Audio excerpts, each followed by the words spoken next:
Ang lakas niyan. Mga Borlasi, magandang umaga. Ito po yung binili naming bagong pang-washing sa aking pinakamamahal na tatay, galing kay Nonoy. Ang pangalan pala nito is Fujihama. Yan, Fujihama. Tapos ito po yung para sa tubig. Yan. Kukunikta siya dito. Yan. Tapos ito po yung pinaka baril niya. Tingnan mo naman, oh. Oh, di ba? Ang lakas niyan. Tapos ito naman po yung kumukunikta sa tubig. Yan. Ito yan sa planggana. Ayan, 'di ba? So later lang makikita natin yung kung gaano kalakas. Hello mga kaborlasi, ita-try po namin yung binili namin ha. Sige. Ano ibanatan mo? Oh, 'di ba? Ang lakas niyan. Yung mga nagtitipid po ha, pwede kayong bumili ng ganito. 'Di ba?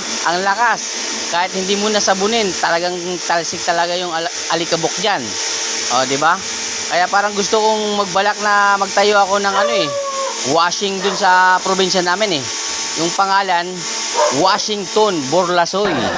Di ba? Tingnan mo naman, napakabilis lang di ba? Tanggal agad. Wala ka nang masasabi diyan. Di ba? Yan talaga. Malakas 'yan pag ganyan. Talagang tanggal talaga yan, pati pintura. Yan pala yung motor ng aking kapatid. Yan, di ba?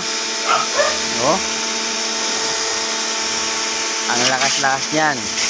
Yan niya. Di ba?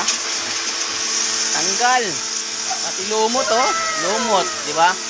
Ipapakita lang namin kung gaano kalakas talaga yung pressure ng tubig na yan. Di ba? Ganyan. Di ba?